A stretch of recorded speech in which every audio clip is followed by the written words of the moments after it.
America's workforce. Its strength is our nation's success. Join I Build America podcast as we explore innovative solutions and inspiring stories from leaders and workers shaping America. Discover actionable insights to build a motivated workforce. I build America. Hello, my name is Lorraine Lane. Welcome to I Build America podcast, where we highlight the people, places, and organizations that support workforce development. Today, I have the distinct pleasure of interviewing Dr. Katie Brown, President and CEO of EnGen. Welcome. How are you? I'm great. Thanks so much for having me. Oh, it is definitely my pleasure. I started out earlier saying I enjoyed researching you and your organization and what you're doing. Tell our listeners, what is EnGen? What is this organization? EnGen is an organization that works with workforce boards, employers, adult education providers to help upskill multilingual learners and workers with the language skills they need to access career pathways. Wow. What inspired you to create this platform? How did you see this need? How did it How did it happen? So it started honestly about 30 years ago when I was a volunteer working with Mexican migrant workers. And I got to this volunteer job and I thought, I have no idea what I'm doing. And I thought, this can't be how we help folks get language skills. Wait a minute, and you did speak Spanish, I right? did speak Okay, Spanish, good, yes. good. But I did not know how to help people get English skills that would be meaningful to them. Right. And then I spent a few years working at a community college in the DC area, teaching English as a second language. Okay. And what I saw was that almost all of my students were working adults. Many of them had credentials and degrees from other countries. Yes. I had a dentist from Mauritania who sat in my class because the community college had told him that he needed to take 6 semesters of ESL before he could take any class that might help him use his skills as a dentist. And I again thought, how we're helping people who come here with talents and skills and abilities, but they just don't speak English. And so I founded EnGen because we have so many multilingual learners in the United States who are shut out of workforce development opportunities for 2 big reasons. One is that they don't have the English skills they need. And the other is that they just don't know what's available in terms of workforce development. You know, they come and they get a job and they don't realize, this employer could help me get another job, or, my local workforce development board actually has free career training to residents of this city or county. They don't know. And so they can't get access to training opportunities that already exist. Wow. And so even those that exist might not even be able to meet their language barrier. No, they don't. And when I speak to workforce boards, so when I first founded the company, I thought, workforce development will be a great place to go. And I went and I spoke to. Did they embrace you? Would open up? No. Well, the issue isn't that they don't see that there's a need. It's that there often isn't a good process in place to help people get language skills to then take part in workforce development programs. Got it. Often a workforce organization will say, we don't serve anyone who doesn't speak English. And I think, well, how can that be? We know 1 in 10 workers in the U.S. is an English learner. We know that the U.S. meets the needs of 3% of our adult English learners. How can this workforce development organization not be serving? And how much talent are we losing? So much. There are 2 million immigrants in the United States who have at least a post-secondary degree, but who are unemployed or underemployed. 2 million. 2 million. Yes. That is a lot of education that we are not tapping into. Exactly. Okay, I see why you had this need. We're so thankful for you. Yay, Dr. Brown. So your work sits at the intersection of education, workforce development, and language access. Exactly. Okay. And yes, exactly. And that's what I should say when people say, what do you do? I've got to say my work sits at the intersection of workforce development. So let me ask you this. Why is this intersection so important now? It's so important now because we have so many people, like I said, 10 million with college degrees, lots of folks who've come here who are graduating from high school, but don't have the English skills they need to get into career and technical education programs or post-secondary institutions. And we're having a workforce shortage. Yes, we are. Anybody working in workforce development will tell you that some employers will say they can't fill 30% of their open roles because they don't have workers who have the right skills. And anyone working in workforce knows that to solve this problem, we need more collaboration between groups of people. So we need people thinking about education and workforce talking to the employers. So I think you already answered this question, but I'm going to ask it anyway, just for clarification. So having language access creates mobility in industries like construction, healthcare, education. How do we get that message out? I hope things like this podcast will help get the message out. Well, good. We plan to. We need to make it simple. I actually think the problem is that because historically we haven't done a great job of connecting people who need language skills with the skills they need quickly to get them into career pathways. This is like a new thing for people to think about. So we need to get the message out by making it really clear and simple for folks to understand. Right. For employers, you all have workers who likely could move into other positions in your organization if you invested in English upskilling. Then you could rapidly move folks into new roles. What's English upskilling? What does that mean for someone listening? It means giving people the specific English skills they need for a vocation. It's not teaching everyone the names of the animals at the zoo or the words for like apple and banana and book and airplane. It's taking your environmental services staff and making sure they have the English skills they need for that vocational area. Yeah, or to move into a new one. So like imagine a hospital where you have a lot of environmental service workers who don't really need to speak English very much to do that job, but you know you have a need for medical assistants and CNAs.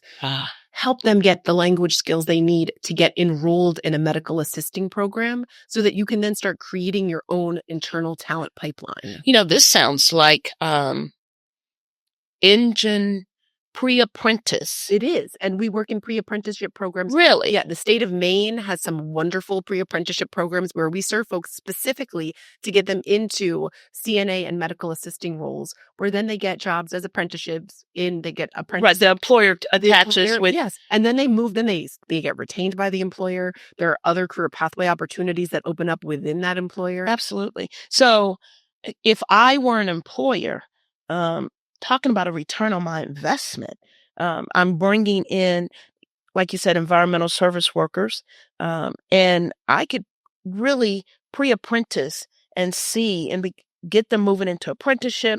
Now I've got a lifelong employer. Exactly. My retention and recidivism of employee just improves tremendously. It does. I mean, we are able to show an employer that if they invest in English upskilling, they're able to get $1 back for every $2 back for every dollar they invest just in retention savings. And this is in a less than 12-month period. So it's not a cost. It's an investment. Yeah, because I'm going to spend it in recruitment. You're going to spend more in recruitment. Absolutely. And it's helping just change the way employers think about talent. Like you probably have talent hidden in plain sight because of solvable barriers, foundational skills barriers, literacy barriers that we can remove because we have a flexible solution that's tied to learners' needs. It's industry specific. It gets people what they need to move into jobs that we know already exist. So let me ask you, and it might be just Lorraine not knowing, but, you know, a lot of times when we think of language access barriers, you know, I think our Hispanic community, but I also know there's a Haitian community. I've been working with a Muslim group out of St. Louis that has a need. Does EnGen address all of them? All of them. People who speak any language, because that is what happens. Folks will often say, oh, well, we can offer this certification in Spanish. And the first thing I want to say is it's so great that you're trying to be inclusive. But it's so bigger than Spanish. But first of all, it's bigger than Spanish. And second of all, if you help people get a credential in Spanish, they still need to be able to speak English if they want to get a better job. Right. Because they need to be able to speak both languages. And what I see employers understanding is that multilingualism is a superpower. So if It they is. have folks who speak one language, but they can help them get English skills, then they can offer customer service in multiple languages. They can offer healthcare in multiple languages. They can offer education in multiple languages. Oh, man.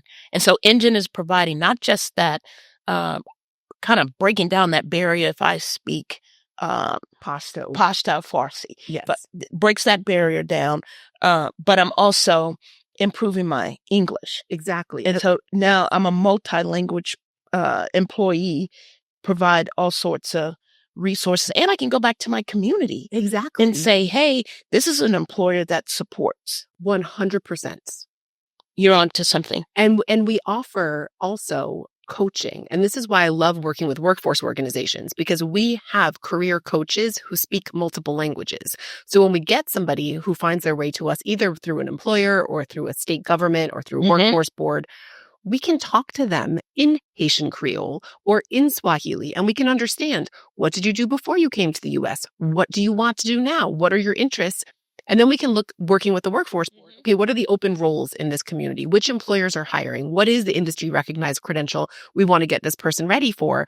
And that also helps remove barriers, because so much of this is understanding how the career pathway works in your region. And that's where a workforce board is the perfect partner. Let me ask you this. If an employer is listening to us when we air this, and they may not want to go through a workforce board, how could they connect with EnGen as well? They can connect with us directly. And we actually often work with employers as an educational benefit. So we serve hundreds of employers because we're a benefit that their employees can access through their catalog. You know, you hear about employers that pay for Walmart, Target, Lowe's, Chipotle. They all offer educational benefits to their workers. Okay. They can access us as an educational benefit. Wow. That is really incredible. So my question was, how does organizations create a more multilingual environment? But we've kind of answered that, through our discussion. I mean, one thing is just to talk about it, like for managers to say, we know that you speak a language other than English, and we have these resources that can help you, and this is how you access them. And we want you to practice using English at work, because what happens for so many multilingual workers in the US is they have been told, like, oh, you don't speak English, or you have an accent, or I don't understand you. And so they don't want to practice using English. So when employers are more welcoming and they acknowledge, like, I have all these workers and they speak multiple languages and we have resources to help them get English skills, then they start to want to participate in the workforce, which helps with retention. It definitely does. So EnGen uses technology in a very innovative way. Just, us talking right now. How is AI reshaping what you're doing? So it's a great question. I mean, we've been using large language models and machine learning to personalize instruction for years. Like, that's how when I first started this whole thing, what I said was technology should be helping us personalize learning at scale. We don't want to teach the same thing to everyone. We should be teaching people what they need. What AI has been letting us do now is deliver learners feedback on their production. So in the past, if you wanted to get practice writing, you needed a human being to give you feedback. We've now been able to train our models to give learners feedback on their writing that's tailored to their proficiency level. It's tailored to the job task. We have learners write things like write a cover letter or write a letter to your boss asking for time off. And we're able to give them feedback on their own written English, which is industry specific and level specific. You are doing some amazing work. And I can tell the passion just sitting here talking about it. And I know that our viewers watching are like, wow, these two are just having a AI English ESL love fest right here. Because just to conceptualize how this opens the doors for so many people, and 2 million is continuing to sit in my brain. But the other part, being a part of an organization myself, seeing how this benefits an employer, that it's almost could be a seamless transition for any employer. You mentioned some large businesses. Does this scale down for small It businesses. does. And, we have some really innovative partnerships at the state level. Okay. In states like Michigan, I mentioned Maine, North Dakota, Colorado, where the State Department of Labor realizes the benefit of this to employers and makes it available to small and medium-sized employers. So they don't even have to pay. In those cases, the State Department of Labor is It's making paying, the investment. right. And the employers are just making their staff aware of this, or thinking about hiring folks who need some English skills, because we can help them get those skills quickly. So you've been doing this for a while. I have. What are some of the biggest leadership lessons that you've learned in this pursuit? I think the biggest lesson is that it's very clear to me what we need to do and why we need to do it. But in order to get everybody else to see what it is, we need to talk about it a lot. Right. Imagine it's frustrating at times, or no? What's frustrating is that there are so many learners that we can serve, and we haven't served them all yet. The idea that we have people who need English skills and we don't have resources that they can find, and so that they are kept in roles that are beneath their skill level, or they aren't given the foundational skills they need to move into new roles. That's what I want to get it done faster. Do you imagine what this could do for our country? It also opens up pathways to communication. I live in New York City, a place where we have people from all over, right? All over the world, all over the country. And one of the special things about New York City is we mostly all get along with each other. Right. We're all sharing a small amount of space. We all speak lots of different languages, but everyone is just trying to do what they need to do. And part of that is because people are used to cross-cultural communication. Right. And so if we can break down more of those barriers so people are better able to talk to their neighbors, right, we would be in much better shape. Oh, I agree. When I do go to New York, it's kind of like the fun thing for me is I can hit different cultures in one city. Yes. Whether, just I'm doing something for entertainment, I'm doing something for food, I know where I want to go when I want to get this type of food, cultural. And so to be able to scale that up across this country at different locations would just be a broader concept of community in the United States. 100%. And would definitely create a more, not just a diverse world, but a better world where youth coming up have a more appreciation of different cultures. And where differences are celebrated. Right. And where we understand that multilingualism is a superpower. And people being able to speak to other groups and cultures just makes everything better. So this kind of leads into the next question. Put your futuristic hat on 5-10 years from now. Where's EnGen? I hope we're everywhere. Okay. I hope that we're able to help large employers, small employers, workforce boards, adult education, remove barriers. I'm not trying to replace programs that exist that are already doing this work. I want to help them extend their reach. I want to make it so that if somebody needs English skills so that they can get a better job, there's a way for them to get those skills, and that it's viewed by everyone supporting them as an investment, not an expense.